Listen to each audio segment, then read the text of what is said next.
This is Trevor from CUTigers.com.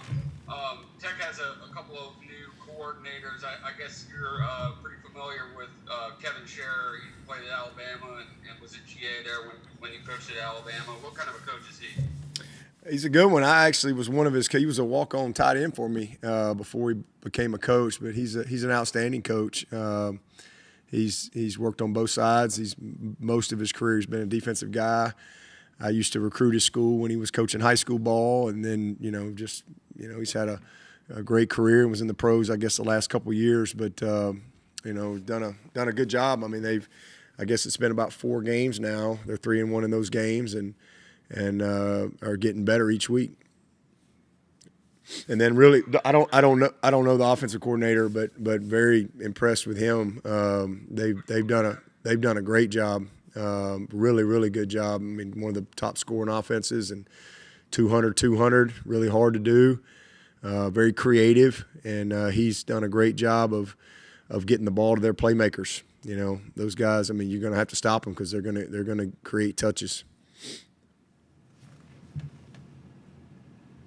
Dabo's traveling with the state. How did Shipley look today, and any update on him for this weekend after practice? He looked good. He's been able to go all week, so hopefully we're trending in a good direction there.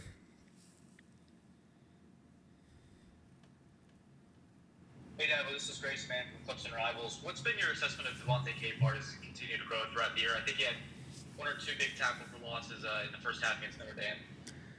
Coming into his own, grown man. Got a bright future. You don't come across many human beings like Big Cape.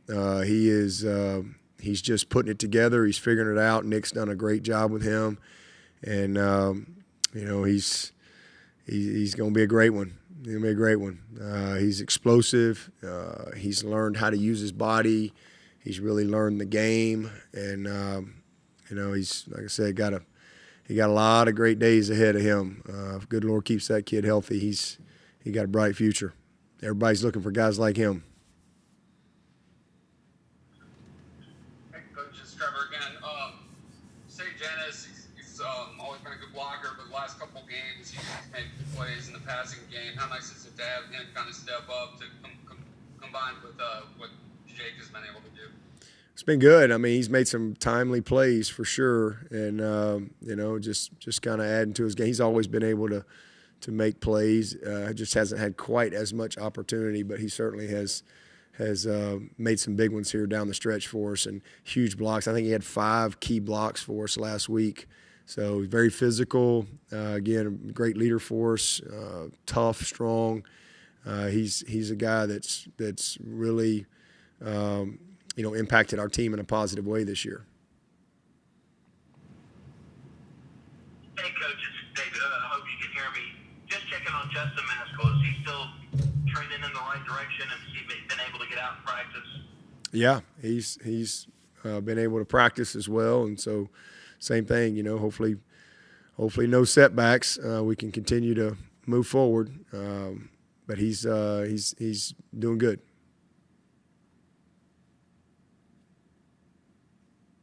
Dabo Chapel again.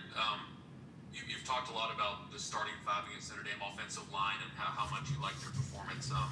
Do you all feel pretty settled on those 5 going forward, or how will their performance kind of impact rotations going into these last few games? Everybody's on a day-to-day basis around here, play-to-play, day-to-day. We just got to compete our butts off, and if somebody's not getting the job done, we got to put somebody else in there. So everybody's got to show up and fight every single play. So I don't think we're settled. I just think we are coming off a good game, and that's great, but that doesn't have anything to do with this game. We're better this week than we were last week because, we are getting Sadler back in the mix, so that's a positive. So we got obviously we got a couple starters out, but we've got a couple of, a couple guys going to add a little more depth to us this week. So, guys got to go play. And if somebody's not getting it done, we got to put somebody else in there. So it's a week-to-week thing right now. Hey, Dabo, this is Grace. Go ahead, Trevor. Okay. Dabo, what's been your assessment of Haynes King at Georgia Tech? I know he really made the most of his time since transferring from Texas A&M. He's a baller. He's a baller. Tough, gritty, loves to play. You can tell he's a good leader. I mean, he's a coach's son. He's been around ball his whole life, and you know, he's just got a lot of heart and grit. I mean, he's made a ton. He's second leading rusher on the team, and they got some really good backs. But he can pick them up and put them down. He's a fast kid. He's not afraid. They run him. They'll design run him, but he's not afraid to pull it down and go. You give him any type of, I mean, he can smell it. He can smell the grass, and if you give him any type of free lane, he's gonna hurt you. I mean, it's not going to be 5 yards. It's going to be 15, 25 yards. I mean, he's got that type of ability, and then he's made some big plays. Those receivers have made a lot of plays for him. I mean, they've done a nice job. I mean, he's got a good little group in the backs. So, you know, they got a lot of stuff that they're doing, but, you know, they're going to run the counter. They're going to run it with the back. They're going to run it with the quarterback. They're going to run the stretch. You know, they're going to get on the edge a little bit with some of their sweep stuff and a lot of screen game. So they force you to defend all the field, and then with his legs, it puts a lot of strain on you. Coach, it's Trevor again. If luck would have it, Notre Dame was number 2 in forced fumbles going into your game, and I guess since Chapel jinxed Cade, I'll jinx Georgia Tech for you and say they're number 12 in forced fumbles. So I guess that's going to be another concern as it is every week. Yeah, hopefully that means we get 0 this week. That'd be a nice change for us for sure. Yeah, they've been opportunistic. That's been a big key for them. Obviously, the biggest one of all was the Miami game, right? I mean, that was massive, and they got it. I mean, they went and got it out. Those guys were really forced. That was the epitome of a forced fumble. So, you know, they've gotten better and better, and I think that was the first game that Kevin took over for them. And, you know, they probably had their best game this past week against Virginia. Really held them down, settled in, and did a nice job. So that's been obviously a deal for us every single week. And the best games we've played, we've won the turnover margin, and unfortunately it's only been 3 times. So hopefully we can start a new streak this week and put back-to-back games together where we win the margin. Going back to what you were saying about the offensive line, it's play-to-play, game-to-game, week-to-week. Is that everybody on the team, you know, kind of at this point as we're heading into the final stretch of the season that, you know, everybody's, you know, not only fighting for a spot now, but maybe even heading into the offseason? Yeah, absolutely. I mean, we got, 15, 16 days maybe, and we're trying to have the best possible finish we can have and have a great November and create a little momentum, you know, for yourself as a player and obviously as a team as well. So, yeah, man, I mean, everybody, we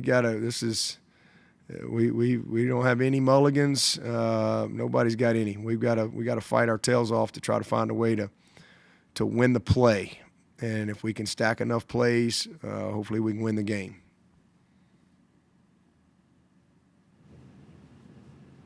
Coach, it's Trevor again. Obviously, Mappa had a great game last week, carrying the load, and a lot of fans, you know, point to his average yards per carry being higher than Shipley's. Is there something to be said for the fact that, you know, he's got fresh legs, you know, when he's coming in, when both backs are playing and Shipley's getting a lot of carries? How much does it help just to have both of them to be able to carry the load, you know, as opposed to just one guy? I think they're both great backs, and you know, yards per carry and all that stuff. So maybe it's because he's got less carries. I don't know. They're both explosive. They're both great, and my bet Shipley will remind all those people who seem to forget who he is. He'll remind them. That'd be my bet. That'd be what I'd put my money on this week. I wouldn't count him out either, Coach. I wouldn't count that guy out. He's a guy you want on your team all day and twice on Sunday. You want Shipley, and you want Maffa. You want both of them, and there's plenty of room for both of them. Any other questions for Coach? Hey, Dabo, Chapel again. One more for me. I'm sure you saw this earlier, but DeAndre Hopkins has re-enrolled at Clemson. He's doing online classes. I know you talk a lot about players coming back, finishing the degrees. What's it like to see that for him, especially in the middle of the NFL season? Oh, I'm proud of him. It's something we've talked about a few times, and he's always, he's been busy. He's had a lot going on, but it's also he probably would have already gotten it done if we had this Zoom online world.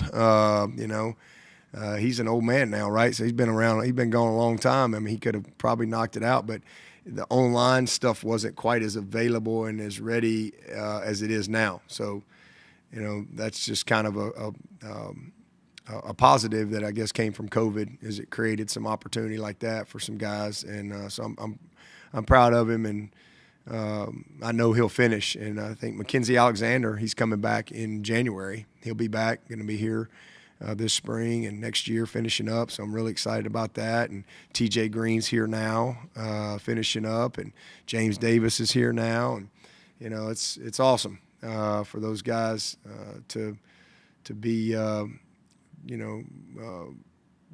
this point in their life and really, focused on finishing. So I'm excited about it, all those guys, and I know there'll be opportunity for more somewhere down the road.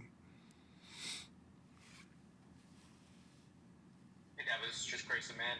I think on Saturday you said you were impressed with the way Bo Collins responded at the end of the game. How has that sort of continued as the week has progressed? Bo handles himself like a pro. He always has, really, since he got here. He's one of those guys that came in ready to play mentally, physically, maturity-wise. He's a polished kid. He's really always handled himself, but and has always responded as far as, week in, week out. Bo Collins is the same guy at practice, same guy in meetings. He's got a great spirit to him. He's got a smile. He's a kid I love, but he's human. He's not a robot, and you obviously have a missed play in front of the world, and it's a really bad one, and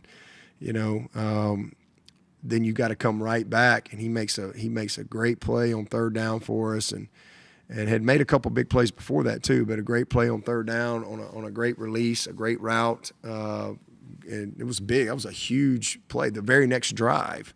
And I just think, that's not easy to do. It's really not, to be able to move on. I was really proud of him. And I just think that just shows, what he's made of. It shows his moxie, shows his maturity. And, that was a big play for us. And for the whole offense, everybody, to go on a 12-play drive, after what we've been through this year with some of these weird turnovers, that was good to see.